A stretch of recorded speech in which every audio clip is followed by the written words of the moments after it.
Another day, another basketball stories na naman ang pagkikwentuhan natin.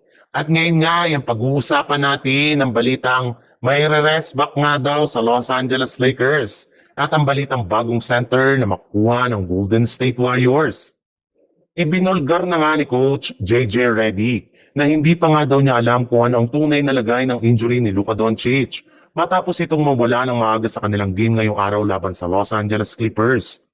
Sa tingin nga po niya ay hindi talaga maganda ang kalagayan ngayon ng kanilang superstar at posible nga na mapabilang ulit siya sa kanilang mga manlalaro na out ngayon sa kanilang lineup katulad na lang ni na Austin Reeves, DeAndre Ayton, Gabe Vincent at si Rui Hachimura. Yes, 5 nga sa mga key players ang mawawala sa lineup ng Los Angeles Lakers sa mga susunod nilang laban.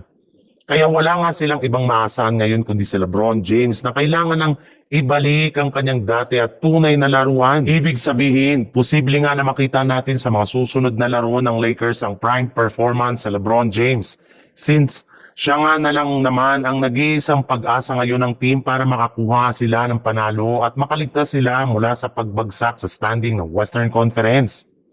Nakapagtala na rin naman nga si LeBron kahapon ng kanyang season high na 36 points.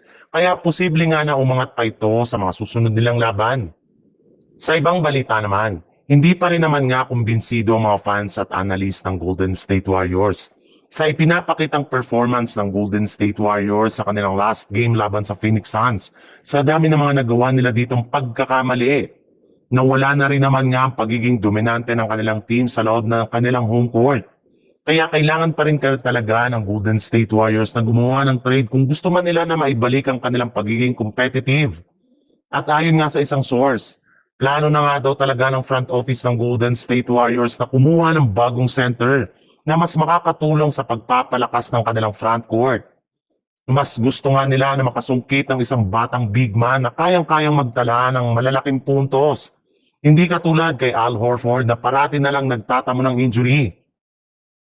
Ang problema lamang nga ng mga fans at analyst ng Golden State Warriors ngayon, kahit man nga daw makakuha ang kanilang team ng isang bagong center, ay malaki nga posibilidad na hindi ito paglaruin sa kanilang mga laban since parati pa rin ngang gumagamit si Coach Steve Kerr ng small ball lineup.